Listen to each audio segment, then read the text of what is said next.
Good morning student. स्वागत है आप सभी को अपना यूट्यूब चैनल संतोष मैथमेटिक्स सेंटर पहाड़पुर। आज हम लोग चर्चा करने जा रहे हैं बिहार सरकार क्लास 10th का हिंदी। बिहार सरकार क्लास 10th का हिंदी यानी BTBC, ध्यान रखिएगा, BTBC, BTBC 10th क्लास का BTBC बुक का हिंदी लेसन का हम लोग चर्चा करने जा रहे हैं। और इसमें जिस लेसन की हम लोग पढ़ाई करेंगे उस लेसन का नाम है बहादुर। ध्यान रखिएगा, बहादुर, बहादुर, जिसके लेखक हैं अमरकांत। अमरकांत, ध्यान रखिए, लेखक कौन है? अमरकांत। कहानी कौन है? बहादुर। बहादुर के लेखक हैं अमरकांत। आइए अमरकांत जी के बारे में थोड़ा सा हम लोग जो उनका जन्म कब हुआ, उनका मृत्यु कब हुआ, मैं सिर्फ थोड़ा सा बताने का प्रयास करता हूं। और बाकी आप लोग जो बिहार सरकार का जो BTBC पुस्तक होते हैं हिंदी का, उस पुस्तक को आप पास में रख करके आप उनका जीवनी को सही तरीके से पढ़ लीजिएगा, ताकि बाद में जो आपको ऑब्जेक्टिव जो क्वेश्चन पूछेंगे, ध्यान रखिएगा, ऑब्जेक्टिव जो क्वेश्चन पूछता है वो को अंदर से उठा करके आपको पूछने का प्रयास करता है। क्योंकि किसी भी लाइन से कोई भी क्वेश्चन को उठा लेगा जिससे कि आपको क्या हो जाएगा, प्रॉब्लम हो जाएगा। अगर प्रॉब्लम होगा तो निश्चित तौर पे कहीं ना कहीं आप सही तरीके से पढ़े नहीं हैं, आप लाइन वाइज लाइन करके नहीं पढ़े हैं, इसलिए आपको क्या हो रहा है, प्रॉब्लम क्रिएट हो रहा है। तो आइए अब अमरकांत जी का जीवनी, ध्यान रखिएगा, इनका थोड़ा सा जीवनी हम लोग देख लेते हैं, उसके बाद हम लोग कहानी की ओर चलेंगे। और बाकी इसमें जो पूरा पॉइंट है लाइन वाइज लाइन करके, ध्यान रखिए, एकदम लाइन वाइज लाइन करके आप क्या कीजिए, पढ़ने का प्रयास कीजिएगा। करा हिंदी के सशक्त कथाकार अमरकांत का जन्म, ध्यान रखिएगा, अमरकांत जी का जन्म 1925, ध्यान रखिएगा, जुलाई 1925 ईस्वी, जुलाई 1925 ईस्वी में नागरा, ध्यान रखिए, नागरा, नागरा बलिया, नागरा बलिया, जो ये कहाँ पड़ता है, यूपी, उत्तर प्रदेश, ध्यान रखिएगा, यूपी अर्थात उत्तर प्रदेश में पड़ता है। तो आप यहाँ पे ये समझ गए कि बहादुर के लेखक अमरकांत हैं। अमरकांत जी का जन्म जुलाई 1925 में हुआ और नागरा बलिया में हुआ। और बलिया ये जो पड़ता है, कहाँ पड़ता है, ये उत्तर प्रदेश में पड़ता है। उन्होंने गवर्नमेंट हाई स्कूल बलिया से हाई स्कूल की शिक्षा पाई। कुछ समय तक उन्होंने गोरखपुर और इलाहाबाद में इंटरमीडिएट की पढ़ाई की, जो 1942 के स्वाधीनता संग्राम में, ध्यान रखिएगा, ये जो थे अमरकांत जी 1942 के स्वाधीनता संग्राम में शामिल होने से अधूरी रह गई। करा इनकी पढ़ाई जो था ना, 1942 की स्वाधीनता संग्राम जब से शुरू हो गया तो उसके बाद से इनका पढ़ाई जो था वो धीरे धीरे क्या होने लगा, छूटने लगा। क्योंकि ये कहाँ चले गए, आंदोलन में समाहित हो गए, आंदोलन में भाग लेने के लिए चले गए। कब गए थे, 1942 में। आप जानते हैं ना, इसी 1942 में हमारे देश के एक महान राजनीतिकार या बुद्धिजीवी या चिंतक कहें, महात्मा गांधी, ध्यान रखिएगा, महात्मा गांधी, महात्मा गांधी 9 अगस्त 1942 को, 9 अगस्त 1942 को, ध्यान रखिएगा, 9 अगस्त 1942 को कौन सा आंदोलन, तो भारत छोड़ो आंदोलन, भारत छोड़ो आंदोलन, भारत छोड़ो आंदोलन की शुरुआत किए थे। और इसी में महात्मा गांधी ने एक नारा दिए थे, डू एंड डाई, करो या मरो। ध्यान रखिएगा, करो या मरो, करो या मरो का नारा किसने दिया था? महात्मा गांधी।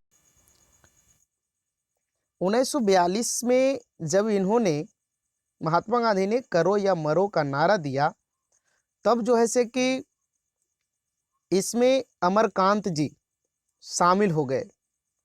ये स्वाधीनता संग्राम में अमरकांत जी क्या हो गए? शामिल हुए। और शामिल होने के वजह से उस समय 1942 में अमरकांत जी इंटरमीडिएट में थे, तो इनका पढ़ाई जो है था वो पूरी तरीके से समाप्त हो गया, खत्म हो गया, मतलब पूर्ण रूपेण से पढ़ाई इंटरमीडिएट का नहीं कर पाए। तो अंततः 1946 ईस्वी में, ध्यान रखिएगा, अंततः 1946 ईस्वी में सतीश चंद्र कॉलेज बलिया से इंटरमीडिएट किया। सतीश चंद्र कॉलेज बलिया, देखिए कॉलेज का नाम क्या था? सतीश चंद्र कॉलेज बलिया।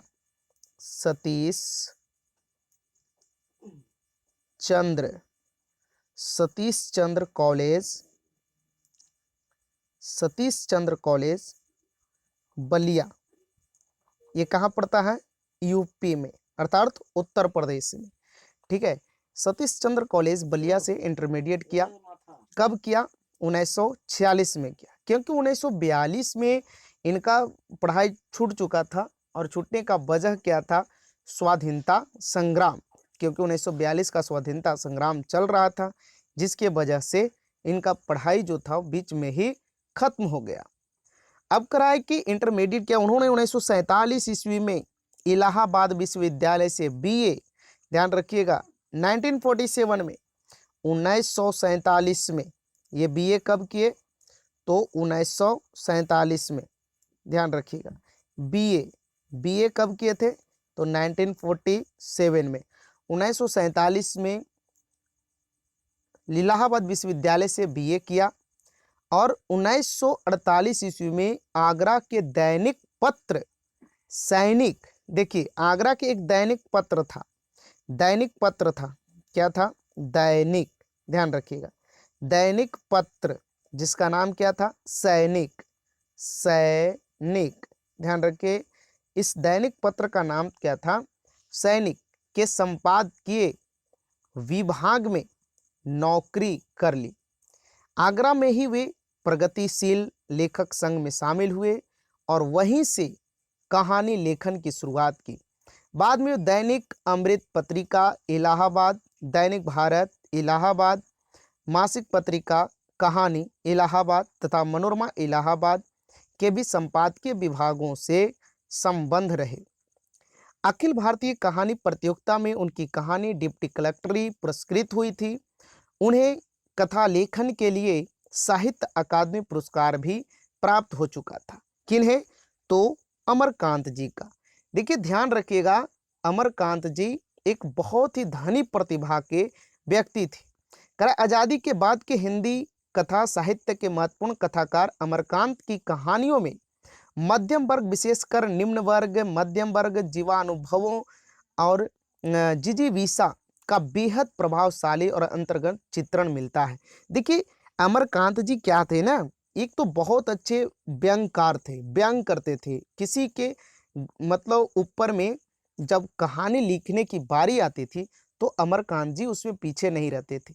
राजाओं की कहानी बहुत कम लिखा करते थे, गरीबों को ऊपर उठाने का कहानी, मध्यम वर्ग को जो शोषित वर्ग था, जिसे बहुत ज़्यादा कष्ट का सामना करना पड़ता था, इन तमाम बातों को लेकर के अमरकांत जी अपनी कहानी के माध्यम से समाज को उजागर करने के लिए हमेशा तत्पर रहा करते थे।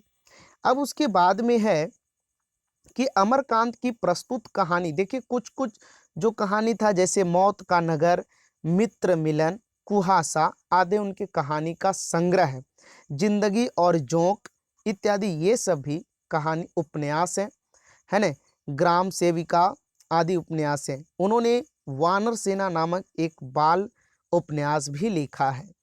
अमरकांत की प्रस्तुत कहानी में मंझौले शहर के नौकर की लालसा वाले एक निम्न मध्यम वर्गीय परिवार में काम करने वाले बहादुर की कहानी है, जो आज हम इस लेसन में पढ़ेंगे। कौन सा लेसन में पढ़ेंगे? बहादुर नामक लेसन में हम लोग पढ़ेंगे। इस बहादुर नामक लेसन में पढ़ेंगे एक नेपाली गवई गोरखे की परिवार का नौकरी पेशा मुखिया तटस्थ स्वर में बहादुर के आने और अपने स्वच्छंद निश्चल स्वभाव की आत्मीयता के साथ नौकर के रूप में अपनी सेवाएं देने के बाद एक दिन स्वभाव की उसी स्वच्छंदता के साथ हर हृदय में एक कसकती अर्थव्यवस्था देकर चले जाने की कहानी कहता है। लेखक घर के भीतर और बाहर के यथार्थ को बिना बनाई संवारी सहज परिपक्वता भाषा में पूरी कहानी बयान करता है। हिंदी कहानी में एक नए नायक को यह कहानी प्रतिष्ठित करती है। आइए एकदम देखिए, एकदम मध्यम वर्गीय परिवार का कहानी है, एक गरीब परिवार का कहानी है और कहानी का नाम है बहादुर, ठीक है, जिसके लेखक हैं अमरकांत। अमरकांत जी का जन्म जुलाई 1925 ईस्वी में हुआ, उत्तर प्रदेश के नागरा बलिया में हुआ। इन्होंने अपनी हाई स्कूल की शिक्षा गवर्नमेंट हाई स्कूल बलिया से प्राप्त किए, है ना। और इंटरमीडिएट में जैसे ही एडमिशन लिए तो स्वाधीनता की लड़ाई चल रही थी 1942 में। उस लड़ाई में अमरकांत जी शामिल हो गए, जिसके वजह से इनका इंटरमीडिएट का पढ़ाई क्या हो गया, छूट गया। अंततः 1946 में इन्होंने सतीश चंद्र कॉलेज बलिया से इंटरमीडिएट किया, 1947 में बीए किए, है ना। उसके बाद में इनका पूरा का पूरा कहानी चलता रहा, पत्र लेखन में लगा रहे और मध्यम वर्गीय परिवार को आगे उठाने का प्रयास किए।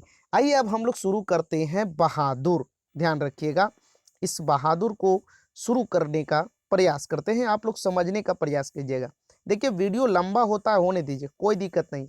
आप क्लास जाते थे, कोचिंग जाते थे तो वो 1 घंटे 2 घंटे के लिए बैठते थे ना, तो क्या कीजिए कि आप बैठना सीखिए, सुनना सीखिए, कहानी को सुनिए। बिना सुने हुए आपको कोई फायदा होने वाला नहीं है। आइए आज शुरू करते हैं बहादुर। बहादुर के लेखक आप लोगों को बता दिया, अमरकांत है। अमरकांत जी का जन्म जुलाई 1925 में हुआ, ठीक है, जुलाई 1925 ईस्वी में उत्तर प्रदेश के बलिया में। करा सहसा मैं काफी गंभीर हो गया था, जैसा कि उस व्यक्ति को हो जाना चाहिए जिस पर एक भारी दायित्व आ गया हो। वह सामने खड़ा था और आंखों को बुरी तरह मलका रहा था। ये लेखक बोल रहे हैं, सामने खड़ा था। अब कौन खड़ा था ये अभी पूरा स्पष्ट नहीं है, लेकिन बहादुर का ही संकेत मिल रहा है। 12-13 वर्ष की उम्र उसका, मतलब जो सामने लेखक के सामने, ध्यान रखिएगा, लेखक के सामने, लेखक के सामने एक लड़का खड़ा था जिसका उम्र था 12 से 13 वर्ष। ध्यान रखिएगा, उम्र उसका कितना वर्ष था, 12 से 13 वर्ष था। और टिगना चकेट शरीर, गोरा रंग और चपटा मुंह। वह सफेद नेकर, आधी आधी बाह की ही सफेद कमीज और भूरे रंग का पुराना जूता पहने था। ध्यान रखिएगा, बाह की सफेद कमीज और भूरे रंग का पुराना जूता पहने था। उसके गले में स्कॉटों की तरह एक रुमाल बंधा था। ध्यान रखिएगा, स्काउट गाइड की ट्रेनिंग होती है और ये सरकारी स्कूलों में हमेशा एनसीसी टाइप पर स्काउट गाइड की ट्रेनिंग होता है। 8 क्लास तक के जो स्कूल है, मिडिल स्कूल है, उसमें देखिएगा स्काउट गाइड का एक ट्रेनिंग होता है, तो उसमें गला में एक रुमाल दे दिया जाता है उनको, एक पहचान के लिए, टाई के टाइप पर। जिस प्रकार से स्कूल में बच्चे टाई लगाते हैं ना, उसी तरीके से गला में एक लड़का जो था जिसका नाम बहादुर है, वो क्या किए हुए था, अपने गला में एक टाई के रूप में रुमाल को बांधे हुए था। उसको घेरकर परिवार के अन्य लोग खड़े थे। निर्मला चमकती दृष्टि से कभी लड़के को देखती और कभी मुझको, मुझको मतलब कभी को। ध्यान रखिएगा, निर्मला कौन है, लेखक की पत्नी। लेखक कौन है, अमरकांत। ध्यान देने की जरूरत है यहाँ पे। कह रहा है कि निर्मला कभी उस लड़के को देखती और कभी मुझको, मुझको अर्थात लेखक को। निश्चय ही वह पंच बराबर हो गई थी। मतलब जिस प्रकार से कहा जाता है ना, पंच परमेश्वर की कहानी सुने हो ना, कि पंच किसी के लिए अलग नहीं होता है, पंच सबके लिए होता है, बराबर होता है। उसके दृष्टि में ना तो कोई गैर होता है और ना ही तो कोई अपना होता है, बल्कि सब कोई क्या होते हैं, अपना ही होते हैं। अब करा कि उसको लेकर मेरे साले साहब आए थे। ध्यान रखिए, वो जो 12-13 वर्ष का लड़का था, उस लड़का को लेकर कौन आए थे, लेखक के साले साहब आए थे। करा नौकर रखना कई कारणों से बहुत जरूरी, ध्यान रखिए, कारणों से बहुत जरूरी हो गया था। मेरे सभी भाई और रिश्तेदार मेरे सभी भाई और रिश्तेदार अच्छे ओहदों पर थे और उन सभी के यहाँ नौकर थे। लेखक कह रहे हैं कि मेरे भाई लोग जो थे वो सभी अच्छे पदों पर थे और उनके यहाँ सभी के घर में क्या था, नौकर था। मैं जब बहन की शादी में घर गया तो वहाँ नौकरों का सुख देखा। मेरी दोनों भाभियाँ रानी की तरह बैठकर चरपाइयाँ तोड़ती थी, जबकि निर्मला को सवेरे से लेकर रात तक खटना पड़ता था। मैं ईर्ष्या से जल गया। इसके बाद नौकरी पर वापस आया तो निर्मला दोनों जून नौकर चाकर की माला जपने लगी। ध्यान रखिए, लेखक के सामने निर्मला बार बार कहती थी कि मेरे घर में कोई नौकर नहीं है, कोई चाकर नहीं है, कोई नौकर चाकर नहीं है, जो कुछ भी करना होगा सब मुझे ही करना पड़ता है। माला जपने लगे। उसकी तरह अभागिन और दुखिया स्त्री और भी कोई इस दुनिया में होगी? वे लोग दूसरे होते हैं जिनके भाग में नौकर का सुख होता है। अरे बाबर, बहुत बड़ा इंटरेस्टिंग बात है जी, ध्यान रखिएगा। ये निर्मला यहाँ पे कह रही है कि वे लोग दूसरे लोग होते हैं जिनके जीवन में किसका सुख रहता है जी, नौकर का सुख रहता है। भैया आपको कौन लोग होते हैं जी जिसके जीवन में जो है से कि नौकर का सुख रहता है? हमको तो लगता है कि जिसको नौकर का सुख ना मिले वही अच्छा है ना। एकदम फिटनेस बनल रहेगा, फिटनेस बनल रहेगा तो एकदम जो है से कि काम धंधा करने में अच्छा रहेगा ना, समझ गया ना। चलिए, करा कि पहले साले साहब से असाधारण विस्तार से उसका किस्सा सुनना पड़ा। वह एक नेपाली था। वो जो लड़का था, लड़का ध्यान रखिएगा, वो क्या था, नेपाली। वो जो लड़का था वो क्या था, नेपाली था, जिसका गांव नेपाल और बिहार की सीमा पर था। इस नेपाली का गांव जो था वो कहाँ था, नेपाल, ध्यान रखिएगा, नेपाल और बिहार, नेपाल और बिहार की सीमा, नेपाल और बिहार की सीमा पर था, नेपाल और बिहार की सीमा पर था। उसका बाप युद्ध में मारा गया था। किसका बाप, वही लड़का का बाप। किस में मारा गया था, युद्ध में मारा गया था। और उसकी माँ सारे परिवार का भरण पोषण करती थी। माँ उसकी बड़ी गुस्सैल थी और उसको बहुत मारती थी। उस लड़का को उसकी माँ बहुत मारती थी। माँ चाहती थी कि लड़का घर के काम धाम में हाथ बटाए। समझ में आ रहा है ना। आप लोग भी अगर घर में काम धाम नहीं कीजिएगा तो बहुत पिटाइएगा, ध्यान रखिएगा। जबकि वह पहाड़ या जंगलों में निकल जाता और पेड़ों पर चढ़कर चिड़ियों के घोंसलों में हाथ डालकर उनके बच्चे पकड़ता या फल तोड़ तोड़ कर खाता। कभी कभी वह पशुओं को चराने के लिए ले जाता था। ध्यान रखिए, कभी कभी ले जाता था जी, बड़ा आवारा था ना, बड़ा आवारा था। वो कभी कभी क्या करता था, पशुओं को चराने के लिए ले जाता था। उसने एक बार उस भैंस को बहुत मारा।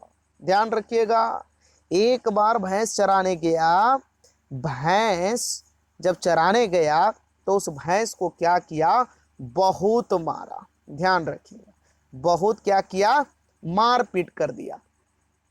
जिसको उसकी माँ बहुत प्यार करती थी, उस भैंस को बहादुर की माँ बहुत ज़्यादा क्या करती थी, दुलार प्यार करती थी।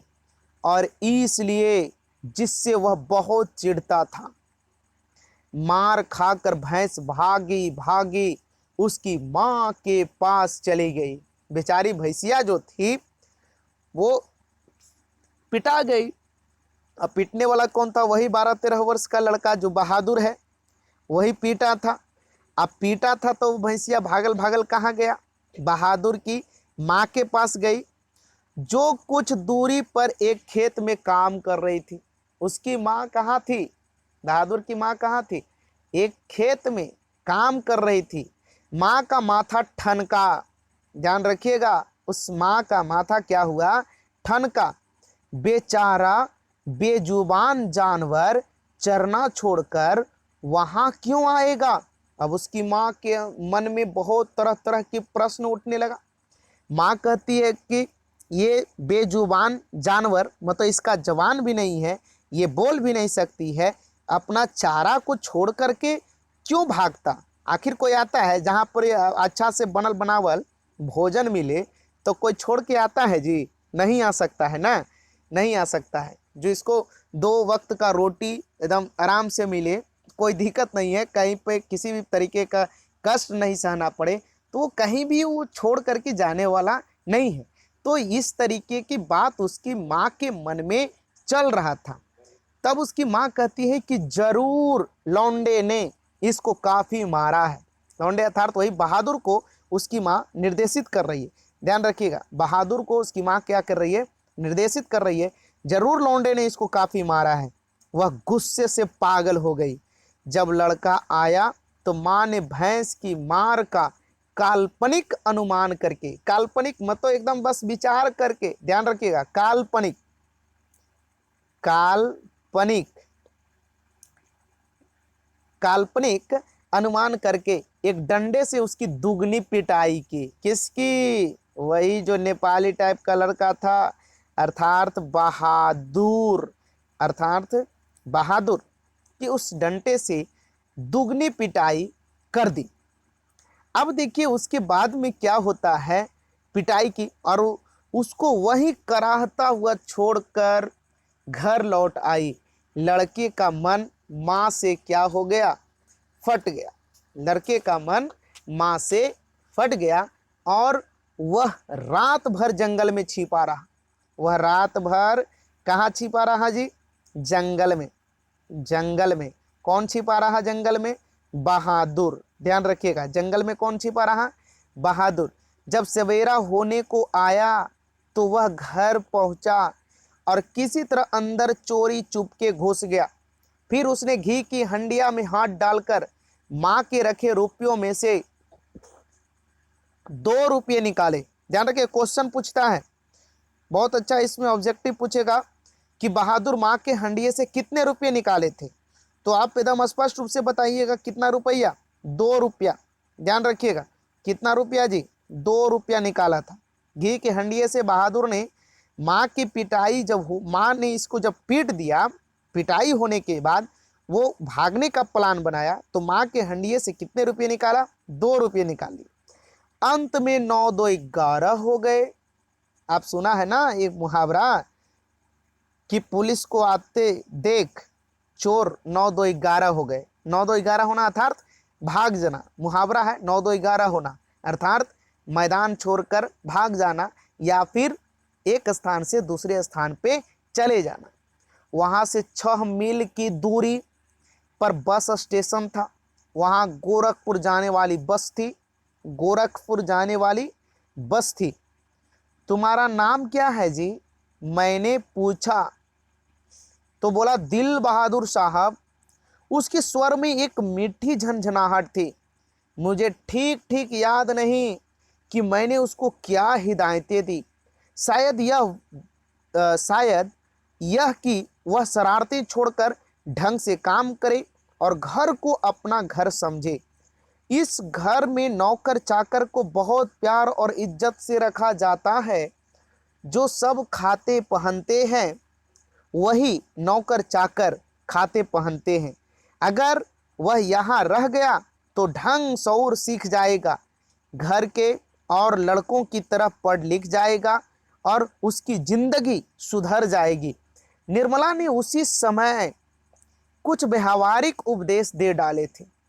इस मोहल्ले में बहुत तुच्छ लोग रहते हैं। ध्यान रखिए, जब निर्मला के घर में नौकर आया, ध्यान रखिएगा, निर्मला, निर्मला के घर में कौन आया? नौकर आया। नौकर आया और नौकर का नाम क्या था? बहादुर। ये जब बहादुर आया तो इस बहादुर को बहुत ही अलग अलग तरीके की बातों को समझाया। वह न किसी के वहाँ जाए और न किसी का काम करे। ये कौन बता रही है? निर्मला सिखा रही है। किसको सिखा रही है? बहादुर को सिखा रही है, अर्थात अपने नौकर को सिखा रही है कि देख बेटा, तोरा कहीं न जाए के हो न कहीं आवे के हो, मतलब सिर्फ घरे रहना, और कोई कुछ अगर लाने के लिए कहे तो कोई भी काम तुमको नहीं करना है। कोई बाजार से कुछ लाने को कहे तो वह तुम क्या कहना?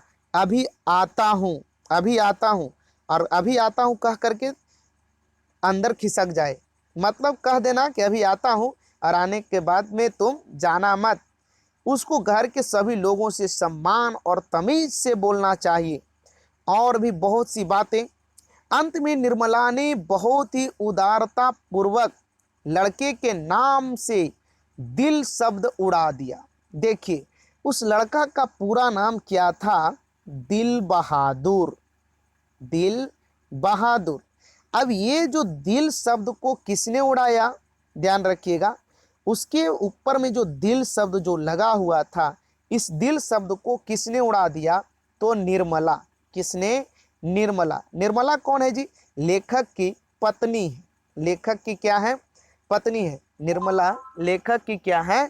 पत्नी है। इन्होंने बहुत ही उदारता पूर्वक, ध्यान रखिएगा, बहादुर के जो शब्द दिल बहादुर था उसमें से दिल शब्द उड़ा दिया। एक क्वेश्चन पूछता है परीक्षा में कि दिल बहादुर शब्द में से दिल शब्द को किसने उड़ा दिया? तो निर्मला, अर्थात लेखक की पत्नी। परंतु बहादुर बहुत ही हंसमुख और मेहनती निकला। परंतु बहादुर बहुत ही हंसमुख और मेहनती निकला। उसकी वजह से कुछ दिनों तक हमारे घर में वैसा उत्साहपूर्ण वातावरण छाया रहा जैसा कि प्रथम बार तोता, मैना या पिल्ला पालने पर होता है। आपने देखा होगा ना, अपने घर में जब आप साइकिल लाते होंगे, न्यू साइकिल, ध्यान रखिएगा, न्यू साइकिल जब अपने घर में आप लाते हैं तो उस समय क्या होता है जी? आप चक्का तक के भी एकदम धोते हैं, पूरा एकदम बेहतरीन तरीके से धोते हैं, बड़ा मेहनत करते हैं, है ना? मज़ा आता होगा एकदम, चक्का वगैरह सब में पॉलिश मार के एक एक स्कोप को एकदम धो धा करके रखते हैं। उसी तरीके से जब घर में कोई तोता या मैना या कोई पशु पक्षी को जब पाला जाता है तो जब तक नया नया रहता है तब तक तो खूब, घर में रिश्तेदार आता होगा, कोई पहुना आता होगा, पहुना, तो उस समय क्या करते होंगे? बड़ा इज्जत करते होंगे, बड़ा एकदम सम्मान करते होंगे। लेकिन उसके बाद जब पहुना क्या होता है, वो बहुत दिन हो जाता है, और जब वो ढेर दिन तक घर में रहता है तो उसके बाद उसको इज्जत करना लोग छोड़ देता है। तो वही बात किसके साथ हो रहा है? दिल बहादुर के साथ हो रहा है, अर्थात बहादुर के साथ हो रहा है। सवेरे सवेरे ही मोहल्ले के छोटे लड़के घर के अंदर आकर खड़े हो जाते और उसको देखकर हंसते या तरह तरह के प्रश्न करते। ऐ तुम लोग छिपकली को क्या कहते हो? ऐ तुमने शेर देखा है? ऐसी ही बातें, क्योंकि बहादुर नेपाल का लड़का था ना, और छोटे छोटे बच्चा गांव में आता था, उससे वो प्रश्न करता था, उससे पहाड़ी गाने की फरमाइशी की जाती। घर के लोग भी उससे इसी प्रकार के सिरखानियां करते थे। वह जितना उत्तर देता था उससे अधिक हंसता था, क्योंकि भाषा चेंज था भाई, ध्यान रखिएगा, भाषा क्या था इसका? चेंज था। भाषा क्या था? चेंज था। अब भाषा चेंज जब रहता है तो कोई भी व्यक्ति जब आपके सामने में कोई बात को जब बोलेगा तो बड़ा गजब तरीके का लगेगा, है ना? उसको खाने और नाश्ते की बड़ी फिक्र रहती थी। निर्मला आंगन में खड़ी होकर पड़ोसियों को सुनाते हुए कहती थी, बहादुर आकर नाश्ता क्यों नहीं कर लेते? बाबा रे बाबा, ये ध्यान रखना, बहुत हरामी थी ये निर्मला। एक बात को ध्यान रखिएगा जी, ऐसा नहीं बनना है, निर्मला के जैसा नहीं बनना है, दिखावटी नहीं करना है, ईमानदारी से एकदम खुश रहने का प्रयास कीजिएगा, ठीक है? निर्मला क्या कहती? पड़ोसियन के सुना करके, अगल बगल वाला के सुना करके कहती है कि ये बेटा बहादुर, नाश्ता कर लो बेटा, नाश्ता आकर कर लो। मैं दूसरी औरतों की तरह नहीं हूँ जो नौकर चाकर को जलाती भूनती हैं। मैं तो नौकर चाकर को अपने बच्चे की तरह रखती हूँ। बदमाशीन कौन बोल रही है ये? थी निर्मला, है ना। बड़े बदमाशीन थी बाद में, अभी तो खैर एकदम ईमानदार है, एकदम अच्छी से बोल रही है ना। उन्होंने तो साफ साफ कह दिया है कि 100-150 महीनवारी उस पर भले ही खर्च हो जाए, पर तकलीफ उसको जरा भी नहीं होनी चाहिए।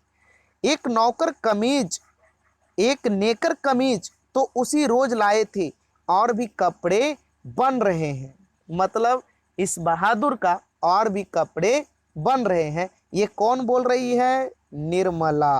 कौन बोल रही है? निर्मला। बड़ा अच्छा बात है ना, घर में जब अगल बगल में कोई नौकर आता है तो मालकिनी बन के बड़ा बोलने में तो अच्छा लगता है। धीरे धीरे वह घर के सारे काम करने लगा। कौन करने लगा? बहादुर। बहादुर, है ना। सवेरे ही उठकर वह बाहर नीम के पेड़ से दातून तोड़ लाता था। वह हाथ का सहारा लिए बिना कुछ दूर तक तने पर दौड़ते हुए चढ़ जाता। मिनट भर में वह पेड़ की पुलई पर नजर आता। पुलई मतलब फुतुंगिया, समझ में आ रहा? फुतुंगिया मतलब एकदम सबसे ऊपरे वाला हिस्सा जो होता है ना, जड़ के सबसे ऊपरी हिस्सा, जड़ नहीं, जड़ से स्टार्ट करो और सबसे अंतिम हिस्सा में पहुंचिए, उसको पुलई कहा जाता है। पुलई अर्थात गांव घर की अगर भाषा में कहें तो एकदम फुतुंगिया में चढ़ जाना। समझ में आ रहा है ना। निर्मला छाती पीटकर कहती थी, अरे रीछ बंदर की जात, कहीं गिर गया तो बड़ा बुरा होगा।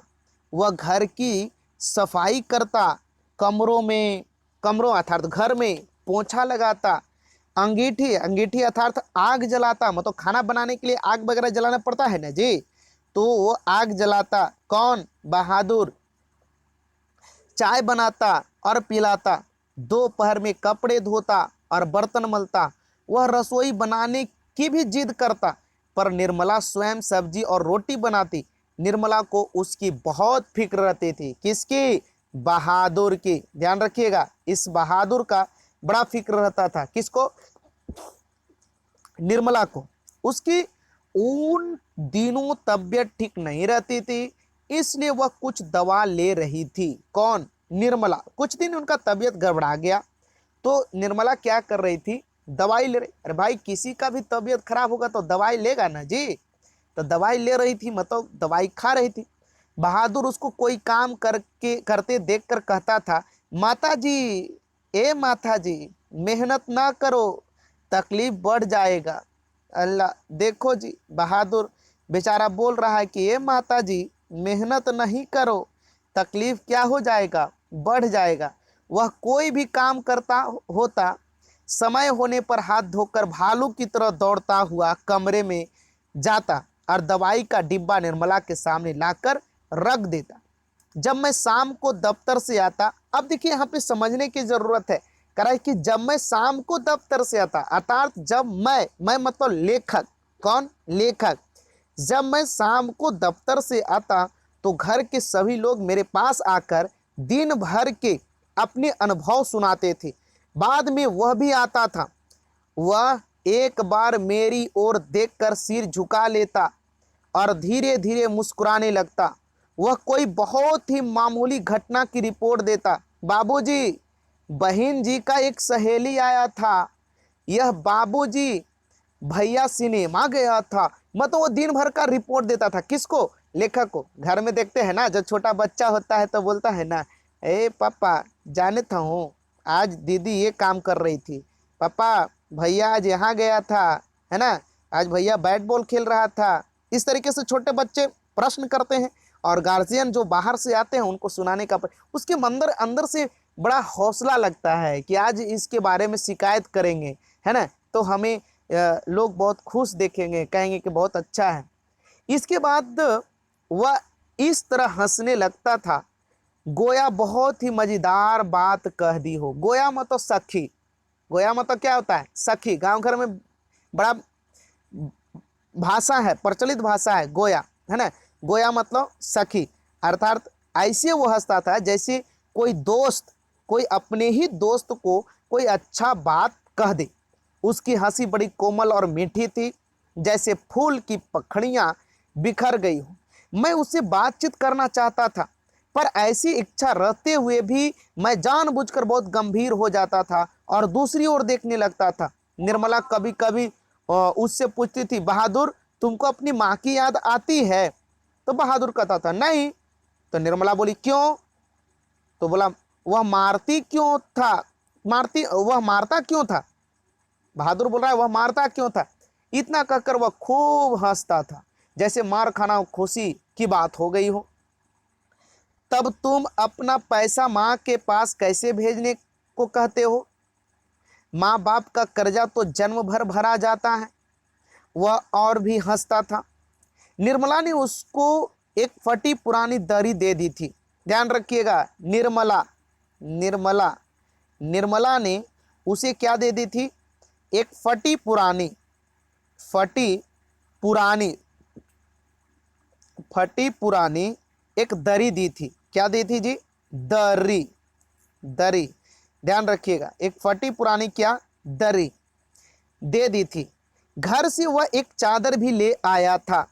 रात को काम धाम करने के बाद वह भीतर के बरामदे में एक टूटी हुई बांसखट पर अपना बिस्तर बिछाता था। वह बिस्तरे पर बैठ जाता और अपनी जेब में से कपड़े की एक गोल सी नेपाली टोपी निकाल कर पहन लेता, जो बाईं ओर काफी झुकी रहती थी। बाईं ओर क्या रहती थी जी? झुकी रहती थी। फिर वह एक छोटा सा आईना निकालकर बंदर की तरह उसमें अपना मुंह देखता था। बंदर की तरह उसमें अपना क्या करता था? मुंह देखता था। वह बहुत ही प्रसन्न नजर आता था। उसके बाद कुछ और भी चीजें उसकी जेब से निकलकर उसके बिस्तर पर सज जाती थी। कुछ गोलियां, पुराने ताश की गड्डी, कुछ खूबसूरत पत्थर के टुकड़े, ब्लेड, कागज की नावें। वह कुछ देर तक उनसे खेलता था। उसके बाद वह धीमे धीमे स्वर में गुनगुनाने लगता था। उन पहाड़ी गानों का अर्थ हम समझ नहीं पाते थे। हम समझ नहीं पाते थे मतलब लेखक है ना, वो समझ नहीं पाते थे कि आखिर वो गाता क्या है ना। आपके सामने में अगर कोई दूसरी भाषा बोलने वाला व्यक्ति अगर आता है तो कहीं ना कहीं आप उसकी भाषा को क्लियरिटी रूप से आप नहीं समझ सकते हैं। भले ही कुछ शब्द, कुछ भाव के आधार पर, उसके एक्शन के आधार पर आप कुछ समझ लेते हैं तो अलग बात है ना। लेकिन आपको अगर स्पष्ट रूप से कहा जाए कि आप उसकी बातों को समझ लें तो कहीं ना कहीं आप फेल्यूर साबित हो सकते हैं। अब कह रहा है कि उसके बाद में ध्यान रखिएगा कि पर उसकी मीठी उदासी सारे घर में फैल जाती, जैसे कोई पहाड़ की निर्जनता में अपने किसी बिछुड़े हुए साथी को बुला रहा हो। बेचारा कभी कभी उदास हो जाता था। अब उदास भी होता था तो ऐसा उदास, एकदम मिठास भरा उदास होता था। दिन मजे में बीतने लगे। बरसात आ गई थी। पानी रुकता था और बरसात बरसात बरसता था। पानी कभी रुकता था तो क्या होता था? बरसता था। मैं अपने, ध्यान रखिएगा, मैं मतलब यहाँ लेखक, एक बात को स्पष्ट कर लेना बेटा, बार बार मैं बोल रहा हूँ, मैं मतलब लेखक, है ना। यहाँ अगर लेखक का नाम नहीं बता रहा है तो इसके लेखक कौन है? अमरकांत। लेखक कौन है बहादुर का? अमरकांत। यहाँ पे तो मैं, जैसे ही मैं आए तो मैं मतलब लेखक कर, मैं सॉरी, मैं अपने को बहुत ऊंचा महसूस करने लगा था। अपनी परिवार और संबंधियों के बड़प्पन तथा शान बान पर मुझे सदा गर्व रहा है। अब मैं मोहल्ले के लोगों को पहले से भी तुच्छ समझने लगा। मैं किसी से सीधे मुंह बात नहीं करता। बाबा रे बाबा, यहाँ पे मैं किसी से सीधे मुंह बात नहीं करता, अर्थात कौन? निर्मला। क्योंकि उसके घर में कौन आ गया था? नौकर आ गया था ना जी। और नौकर आने के बाद सिनेमा चौड़ा हो जाता है बेटा, ध्यान रखना। लगेगा कि सौभे दुनिया के जंग यही जीत लेल को है, ठीक ना। किसी की ओर ठीक से देखता भी नहीं था। दूसरे के बच्चों को मामूली सी शरारत पर डांट डपट देता। कई बार पड़ोसियों को सुना चुका था, जिसके पास कलेजा है वही आजकल नौकर रख सकता है। जिसके पास कलेजा है वही आजकल नौकर रख सकता है। ये कौन सुना रही है? निर्मला सुना रही है। किसको सुना रही है? पड़ोसी लोग को सुना रही है। घर के संबाग की तरह रहता है। संबाग संवांग, संवांग मतलब क्या होता है, मतलब घर के परिवार की तरह रहता है। मतलब जिस प्रकार से घर के परिवार खाते पीते हैं, सोते हैं, रहते हैं, उसी तरीके से घर में मेरे यहाँ नौकर भी रहता है ना। निर्मला भी सारे मोहल्ले में शुभ सूचना दे आई थी, आधी तनख्वाह तो नौकर पर ही खर्च हो रही है, पर रुपया पैसा कमाया किस लिए जाता है। वे तो कई बार कह ही चुके थे कि तुम्हारे लिए दुनिया के किसी कोने से नौकर जरूर लाऊंगा। वही हुआ। निसंदेह बहादुर की वजह से सबको खूब आराम मिल रहा था। कोई दिक्कत नहीं है, कोई संदेह नहीं है बेटा कि निर्मला के घर में अर्थात अमरकांत जी के घर में किसी को सुख ना मिल रहा हो, ऐसा हो ही नहीं सकता था। आया कौन था? नौकर, जिसका नाम क्या था? बहादुर। क्योंकि बहादुर के आने के वजह से पूरे घर के परिवार को क्या मिल रहा था? आराम मिल रहा था। घर खूब साफ और चिकना रहता था। घर जो था वो खूब साफ और क्या रहता था? चिकना। ध्यान रखिएगा, क्यों? क्योंकि वो पूरा सेवा करता था ना। घर पूरा साफ और क्या रहता था? चिकना रहता था। कपड़े चमाचम सफेद। निर्मला की तबीयत भी काफी सुधर गई।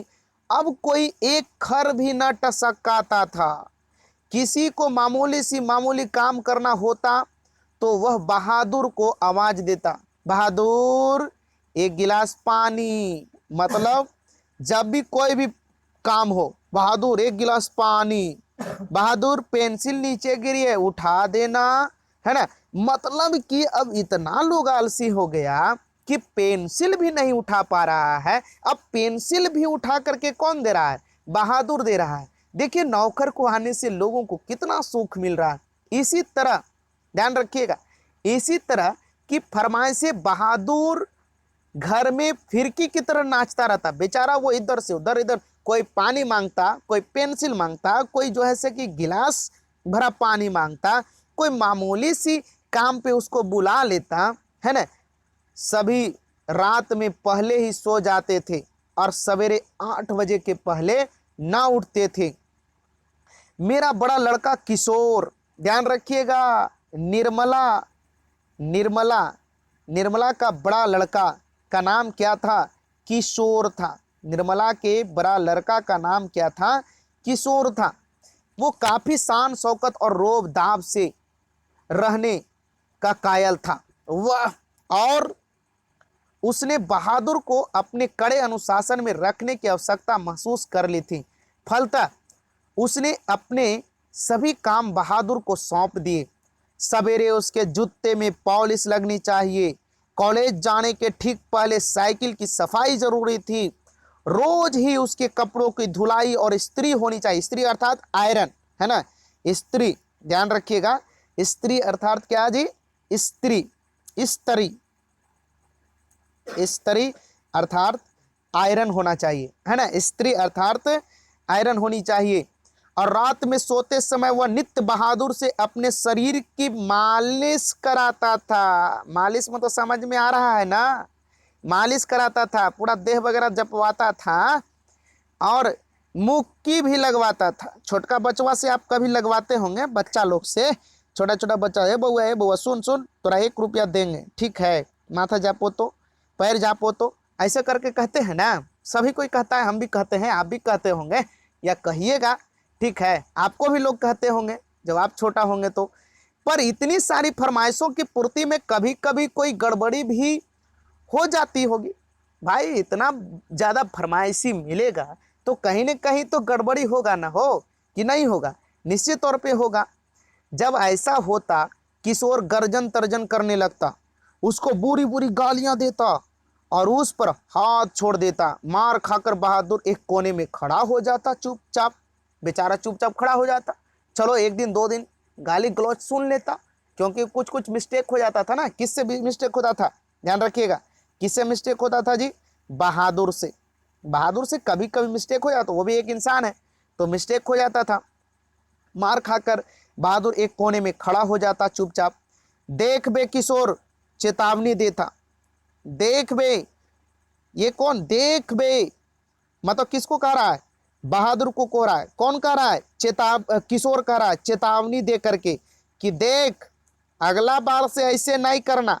अगर ऐसे कहने तब बड्डी मार मारबो, समझ ले, है ना। अभी तोरा चेतावनी दे थी बेटा, सुधार जो, मतलब केकरा कह रहा है, बहादुर को कह रहा है, ये बहादुर को कह रहा है। कौन कह रहा है, किशोर कह रहा है। कौन, किशोर कह रहा है कि देख अभी समय हो, सुधर जो, ना सुधर में तब बड्डी मार मार वो बेटा, समझ ली। मेरा काम सबसे पहले होना चाहिए, सुन लेना, मेरा काम सबसे पहले होना चाहिए। अगर एक काम भी छूटा तो मारते मारते हुलिया टाइट कर दूंगा, मारते मारते हुलिया टाइट कर दूंगा, समझ लेना। साला काम चोर, करता क्या है रे तू, बैठा बैठा खाता है खाले। ये कौन बोल रहा है, ये सब बोल रहा है किशोर, है ना। बैठा बैठा खाली खाता है। रोज ही कोई ना कोई ऐसी बात होने लगी जिसकी रिपोर्ट पत्नी मुझे देती थी। ध्यान दीजिएगा, ऐसी बात जब होने लगा तो पत्नी अर्थात निर्मला रिपोर्ट किसको देती थी, लेखक को, अमरकांत जी को देती थी, है ना। मैंने किशोर को मना किया पर वह नहीं माना, तो मैंने यह सोचकर छोड़ दिया कि थोड़ा बहुत तो यह चलता ही रहता है। फिर एक हाथ से ताली कहाँ बजती है, एक हाथ से ताली कभी नहीं बजता है साहब, ध्यान रख दीजिएगा। जब दो व्यक्ति अगर लड़ाई कर रहा है तो कहीं ना कहीं दोनों व्यक्ति का गलती होगा, एक व्यक्ति का गलती हो ही नहीं सकता है जब भी, तो कहीं ना कहीं दो व्यक्ति का गलती है, एक पक्ष और दूसरा विपक्ष, यानी पक्ष का भी गलती है तो विपक्ष का भी गलती है, यानी कि दोनों हाथ से तालियां बजती है, गलतियां दोनों से होती है, तभी लड़ाई हो सकती है, अर्थात ऐसे लड़ाई हो ही नहीं सकती। बहादुर भी बदमाशी करता होगा, पर एक दिन जब मैं दफ्तर में आया, दफ्तर से आया, दफ्तर अर्थात ऑफिस, दफ्तर अर्थात क्या, ध्यान रखिएगा, ये दफ्तर, दफ्तर अर्थात ऑफिस, ध्यान रखिए, दफ्तर अर्थात क्या, ऑफिस, है ना। जैसे ही ऑफिस से आया तो मैंने किशोर को एक डंडे से बहादुर की पिटाई करते हुए देखा। लेखक खुद अपने से देख लिया कि किशोर किसका पिटाई कर रहा है, बहादुर का पिटाई कर रहा है। निर्मला कुछ दूरी पर खड़ी होकर हाँ हाँ करती हुई मना कर रही थी। मैंने किशोर को डांट कर अलग किया, मैंने अर्थात अमरकांत अर्थात लेखक। कारण यह था कि शाम को साइकिल की सफाई करना बहादुर भूल गया था, बेचारा शाम को साइकिल का सफाई सही से नहीं कर पाया था, भूल गया था, बच्चा था, इसलिए किशोर ने बहादुर को क्या कर दिया, पिटाई कर रहा था। अब पिटाई कर भी दिया, किशोर ने उसको मारा था, गालियां दी, तो उसने उसका काम करने से ही इनकार कर दिया। कहा कि देख किशोर, तुम अभी हमको मार रहे हो ना, जाओ मैं तुम्हारा काम आज से नहीं करूंगा। तुम साइकिल साफ क्यों नहीं करते, मैंने उससे कड़ाई से पूछा, मतलब लेखक पूछा, लेखक ध्यान रखिएगा, लेखक पूछे कि बहादुर तुम उसका साइकिल क्यों नहीं साफ करते, अर्थात किशोर का साइकिल क्यों नहीं साफ करते। मैंने उससे कड़ाई से पूछा, थोड़ा सा एकदम उच्च स्वर में पूछा। कौन पूछा, लेखक पूछा। तो देखिए बहादुर जवाब दे रहा है, बाबूजी भैया ने मेरे बाप को क्यों लाकर खड़ा किया। वह रोते हुए बोला, मैं जानता था कि किशोर उसको और भी भद्दी गालियां देता था, लेकिन आज उसने सुअर का बच्चा कहा था, सुअर का बच्चा कहा था। अब सुअर का बच्चा किसने कहा, किशोर ने कहा, किसको कहा, तो बहादुर को कहा। ये सब पॉइंट को धरिएगा, पॉइंट को पकड़ने का प्रयास कीजिएगा कि सुअर का बच्चा, बहादुर नामक पाठ में बहादुर को सुअर का बच्चा किसने बोला, तो किशोर ने बोला। किशोर कौन था, निर्मला का बेटा अर्थात लेखक का बेटा था। लेखक कौन है, अमरकांत, अमरकांत की पत्नी का नाम इस कहानी में क्या है, तो निर्मला है। कहा था जो उसे बर्दाश्त न हुआ, निसंदेह वह गाली उसके बाप पर पड़ती थी। मुझे कुछ हंसी आ गई। खैर किशोर के व्यवहार को अच्छा नहीं कहा जा सकता था, पर गृह स्वामी मतलब घर के मालिक होने के कारण मुझ पर कुछ और गंभीर दायित्व भी थे। गृह स्वामी, ध्यान देना, ये गृह स्वामी, गृह स्वामी मतलब क्या होता है, घर का मालिक, घर का मालिक, घर का मालिक। गृह स्वामी मतलब होता है घर का मालिक होने के कारण मुझ पर कुछ और गंभीर दायित्व भी थे। मैंने, ध्यान रखिएगा, मैंने उसे समझाया, बहादुर ये आदतें ठीक नहीं, तुम ठीक से काम करोगे तो तुमको कोई कुछ भी नहीं कहेगा। मेहनत बहुत अच्छी चीज है बेटा। ये कौन कह रहा है? लेखक कह रहे हैं। किससे कह रहे हैं? बहादुर से कह रहे हैं। कह रहे हैं कि मेहनत बहुत अच्छी चीज है, जो उससे बचने की कोशिश करता है वह कुछ भी नहीं कर सकता। रूठना फूलना मुझे सख्त नापसंद है। तुम तो घर के लड़के की तरह हो, घर के लड़के मार नहीं खाते। हम तुमको जिस सुख आराम से रखते हैं वह कोई क्या रखेगा? जाकर दूसरे घरों में देखो तो पता लगे। नौकर चाकर भरपेट भोजन के लिए तरसते रहते हैं। चलो सब खत्म हुआ, अब काम करो। चलिए आज तक हम लोग यही इस पार्ट को रोकते हैं, उसके बाद में इसका एक पार्ट और बनेगा। और जैसे ही हम लोग पार्ट 1 पार्ट 2 बनाने के बाद हम लोग पार्ट थ्री में इसका क्वेश्चन आंसर करेंगे। और क्वेश्चन आंसर में मैं बोलूँगा, जिस तरीके से मैं क्लास में बोल करके क्वेश्चन आंसर लिखवाने का मैं प्रयास करता था, उसी तरीके से मैं एक एक लाइन करके क्वेश्चन विथ आंसर को मैं बोलूँगा। और आप सभी अपने घर में बैठ के कॉपी कलम ले करके और एक साथ वीडियो को देखते रहिएगा। मोबाइल रख दीजिएगा सामने, रोक रोक करके, जब आप स्पीड में नहीं लिख पाइएगा तो रोक करके आप लिख लीजिएगा। तो लेता हूं ब्रेक, आज इतना ही। जय हिंद, भारत माता की जय, वंदे मातरम। और एक बात और आप सभी से आग्रह है कि इस वीडियो को ज़्यादा से ज़्यादा लोगों तक शेयर करेंगे, है ना, और मेरे चैनल को सब्सक्राइब करने का प्रयास करेंगे और बेल आइकन बटन को भी प्रेस कर देंगे। और ज़्यादा से ज़्यादा बच्चों को इसके बारे में बताइए, तमाम बच्चों को बताइए कि संतोष मैथमेटिक्स सेंटर पहाड़पुर के द्वारा जो क्लास चल रहा है यूट्यूब पे, मैं बार बार कह रहा हूँ, तमाम सब्जेक्ट की तैयारी आप सभी को समय समय पे, जब तक लॉकडाउन की स्थिति रहती है तब तक मैं वीडियो बना बना करके भेजता रहूँगा। ये मत भूलिएगा कि क्वेश्चन आंसर नहीं होगा, क्वेश्चन आंसर भी होगा, पूरी तरीके से ईमानदारी से क्वेश्चन आंसर करवाया जाएगा। बस आप लोग मेहनत कीजिए, संघर्ष कीजिए, थोड़ा सा अपने से भी प्रयास कीजिए। आज भी मैं यूट्यूब पर भी पढ़ा रहा हूँ तो बड़ा ही विस्तार तरीके से पढ़ाने का प्रयास करता हूँ, चूँकि शॉर्टकट का कोई ज़माना ही नहीं है और शॉर्टकट मुझे पढ़ाने नहीं आता, किसी को ठगने का मेरा आदत रहा नहीं है। इसलिए आप लोग एक बात को याद रखिएगा, कभी किसी को ठगने का मैं प्रयास नहीं किया हूँ। तो आप लोग अपने आप से ठगाने का प्रयास ना करें, क्योंकि आपके पास में किताब है, आपके पास में वक्त है, आपके पास में समय है, सब चीज़ आपके पास में मौजूद है। बस आपको सिर्फ स्टडी करना है, मेहनत करना है। बाकी आप लोग को आगे चैप्टर में हम लोग मिलेंगे, वहाँ जहाँ से हम लोग अभी छोड़े हैं।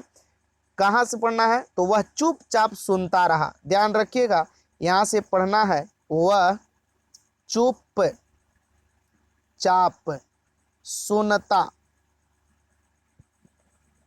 रहा, वह चुपचाप सुनता रहा। पेज नंबर 37, पेज नंबर 47 से पढ़ाना है। आगे आप लोग सभी कोई मेहनत करें। बहुत बहुत धन्यवाद। जय हिंद।